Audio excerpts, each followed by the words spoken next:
Narinig niyo na po ba yung pre-tribulation rapture? Pag-usapan po natin yan sa devotion natin na ito. Magandang araw po sa bawat isa sa inyo. Welcome back to our 365 Daily Devotions Seminary Edition. Tayo po ay nasa letter P na at yung topic po natin ay pre-tribulation rapture. Now, bago po ako magsimula, gusto ko munang batiin si Kent Samat na nanonood sa atin from Jeddah. Now, nung bata po ako, marami na po akong napanood ng mga movies and I'm sure marami sa atin nakapanood na ng mga movies like Left Behind series na yung mga Kristiyano ay inuusig, kumbaga may CCTV everywhere, alam ng gobyerno, ng one world government kung saan ka magpupunta, hinahanting at pinapersecute yung mga Christians at pag nahuli, pinupugutan ng ulo. Ito yung mga katuruan ng bata ako na pupugutin yung ulo mo kapag nanampalta kay Kristo. Kung baga tatanungin ka pa, ikaw ba, do you believe in Jesus? Yes or no? If you said yes, pugot ulo. If you say no, sa Antikristo ka. Now, something like that. Napakarami pong mga movies in the past patungkol po dyan. Now, yung teaching po na pinanggagalingan nun ay pre-trib rapture. So, ano po ba yung pre-tribulation rapture? Pre-tribulation rapture teaches that the world will turn from bad to worse. Ibig sabihin, sasama yung mundo, leading to the rise of the Antichrist. Someday may darating na Antikristo na maghahari sa mundo. Before the climax of human suffering called Great Tribulation, or sabihin natin, the Great Tribulation, Christ will return secretly. So sabi ng mga naniniwala sa mga pre-tribulationist, na darating si Jesus secretly, sekreto lang yung pagdating niya, tapos kukunin niya yung church, mararapture yung church, bago dumating ang matinding kapighatian dito sa mundo. So, Christ will return secretly to take up His church. Christ will save His people from a period of intense suffering and judgment on earth. Kumbaga, bago dumating yung Great Tribulation, matinding kapighatian, kinuha na, ni-rescue na yung church. At yung mundo, dadanas ng great or yung matinding kapighatian, Great Tribulation. Believers are raptured to heaven to be with Christ, spared from the wrath to come.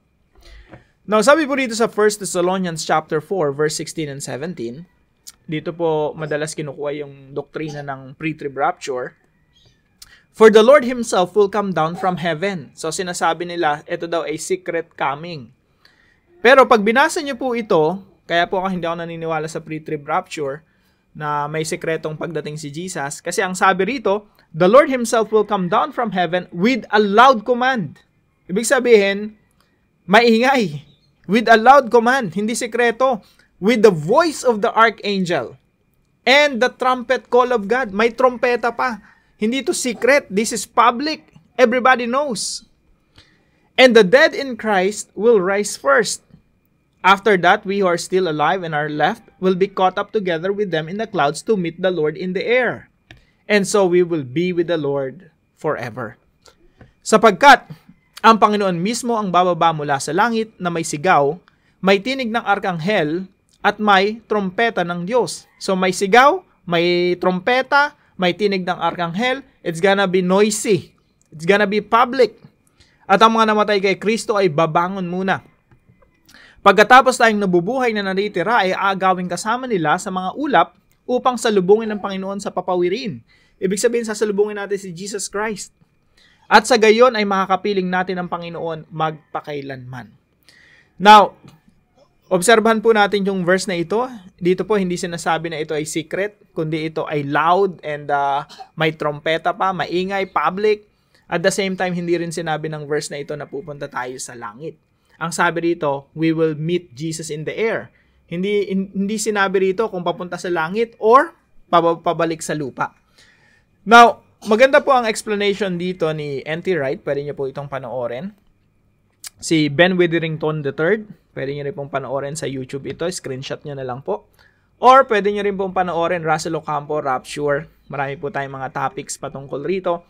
Lalo na kung member po kayo ng channel natin. Makikita niyo po yung mga exclusive contents natin. Mga 100 plus hanggang 200 videos patungkol sa end times. Marami po tayo doon. Now, gusto ko pong emphasize yung pinagkaiba ng pre-trib tsaka ng Bible. So, una po, pre-tribulationism teaches that the world is getting worse and worse. Ang sinasabi po ng pre-tribulationism, yung mundo, sasama ng sasama. Hanggang sa wala ng pag-asa yung mundo, sobrang bulok, sobrang paghihirap, at bago dumating dun sa climax, kukuhanin yung church, i-rescue ng Diyos. So, yan po yung istorya ng pre-tribulationism. By the way, nagsimula po ito ng 1830s kay J.N. Darby. So, 19th century, hindi po ito pananampalatayang Kristiyano simula ng mga apostol hanggang 19th century. So, bago lamang po ito. At mahirap po siyang hanapin sa Bible, or actually, walang verse sa Bible ang sumusuporta sa konsepto na before the Great Tribulation, may rapture. Kung meron po kayo nakita sa Bible, ipakita nyo po sa akin kasi 10 taon ko na pong challenge yan, no? Wala pa pong nakapagpakita sa akin ng verse na yan. So, pre-tribulation rapture teaches that the world is getting worse and worse. Pero ang sinasabi po ng Biblia yung opposite. Whereas the Bible teaches the opposite. Ano pong sinasabi ni Prophet Isaiah, for example? Sabi ni Isaiah, ipapanganak yung Messiah, Isaiah chapter 9, verse 6 and 7. Pag pinanganak yung Messiah, si Jesus Christ, yung paggugobyerno ilalagay sa kanyang balikat. And verse 7, sabi, of the increase of His government and peace, there shall be no end. Lalaganap ang paghahari, ang pamamahala ng Panginoong Jesucristo at ang kanyang kapayapaan. Lalaganap sa mundo. At wala itong katapusan. Yan po yung prophecy. Actually, mga propeta po sa Old Testament, pag binasa mo sila, they're looking forward for the coming of the Messiah. Pag panganak ng Messiah, nagsimula na yung paglaganap ng Ebanghelyo, nagsimula na rin ang pagbuti ng mundo. At yung buong New Testament po, ang vision ng buong New Testament is to fill the whole world with Bible believers, with Christians, with followers of the Lord Jesus Christ. Kaya po bubuti talaga yung mundo. And sabi nga ni Jesus Christ, yung kanyang kingdom, nagsimula itong maliit at ito ay lalaganap. Ito yung magiging pinakamalaki sa lahat. Matthew chapter 13 po yan. Mustard seed and yeast, nilarawan ni Jesus Christ kung ano yung nature ng kanyang kaharian.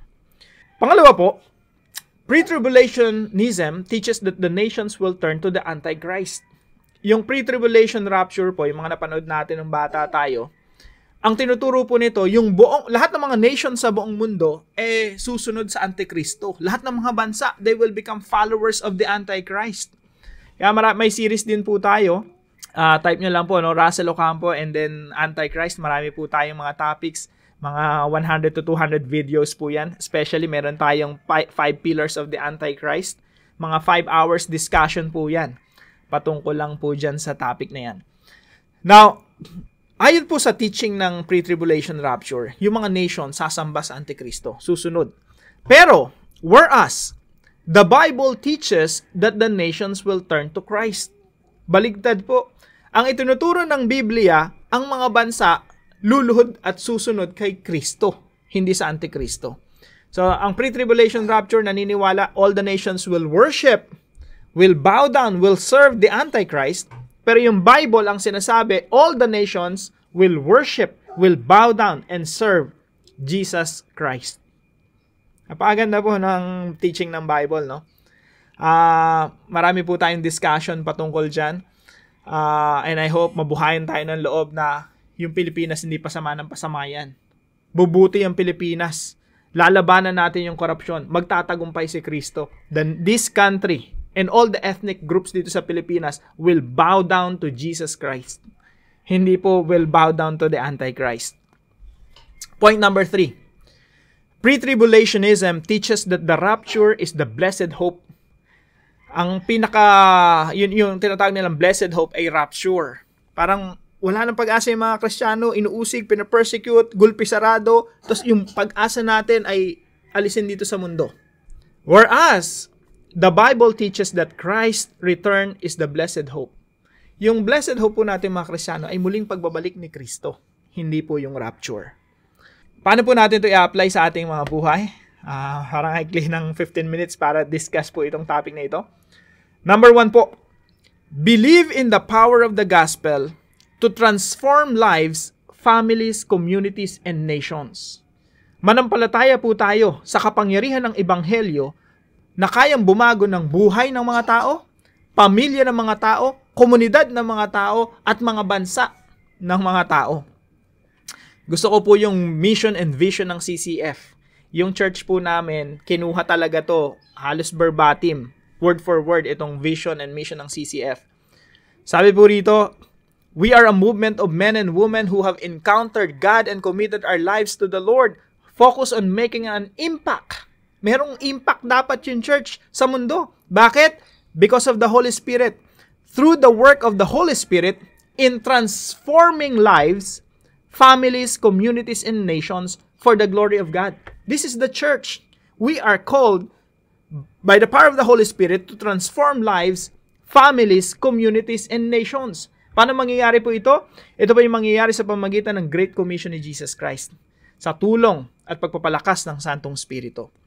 Mga kapatid, believe in the power of the gospel to transform lives, families, communities, and nations. Ang ebanghelyo, yung good news ng Panginoong Jesucristo, yan po ay may kapangyarihang bumago ng mundo. At kailangan po natin panampalatayahan yan, mga kapatid. Huwag po tayong panghinaan ng loob pag may nakikita tayong korupsyon o digmaan dito sa mundo. Tandaan natin, yung gospel, good news yan, kay Kristo galing yan, sa Diyos galing yan, magtatagumpay yan dito sa mundo.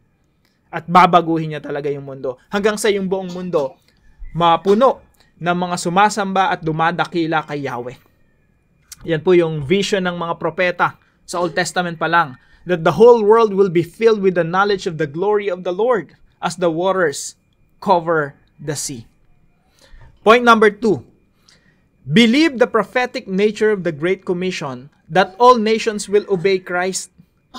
Sabi po rito sa Matthew 28:18-20. Sabi, all authority in heaven and on earth has been given to me. Sabi ng ating Panginoon Jesucristo, lahat ng authority nasa akin. And then inutusan yung mga disciples niya to go disciple the nations. And sabi rito, to teach them, teaching them to obey everything I've commanded you.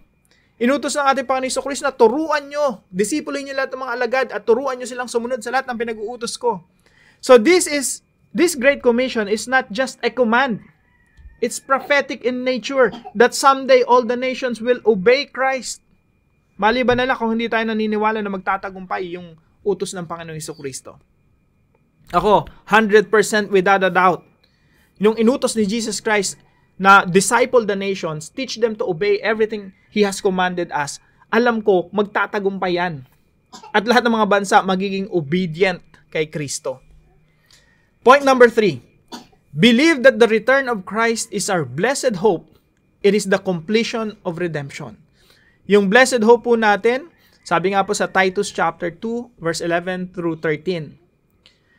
Sa verse 13, while we wait for the blessed hope, yung blessed hope natin, the appearing of the glory of our great God and Savior, Jesus Christ.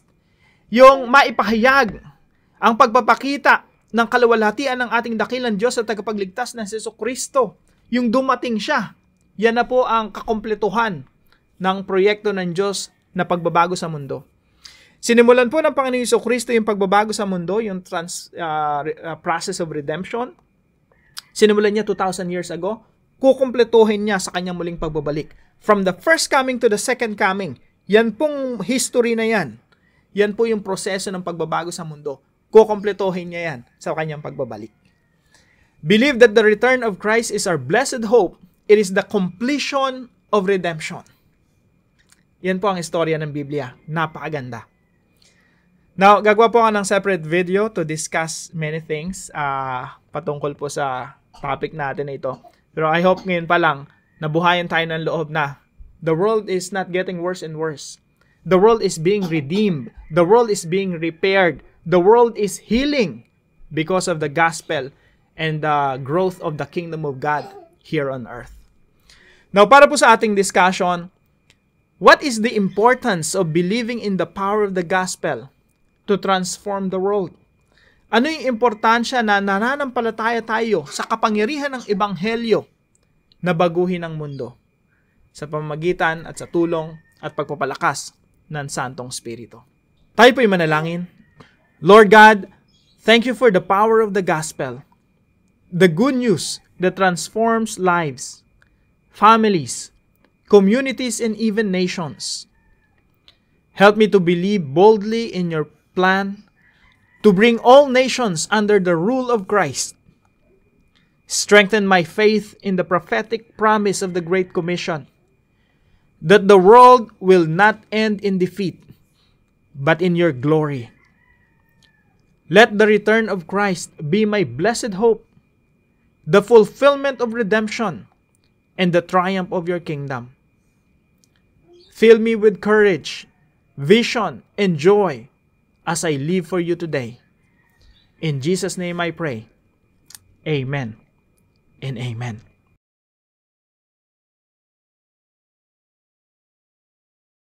Maraming salamat po sa partner natin sa devotion natin na ito, si Sister Myra, and binabati ko rin po lahat ng kapatiran natin sa Hong Kong. Now, kung kayo po may natutunan sa devotion natin na ito, or question, or anything na gusto nyo i-share, paalam nyo lang po sa comment section right below this video. And please don't forget to share this devotion to your family and friends. Magandang araw po sa bawat isa sa inyo.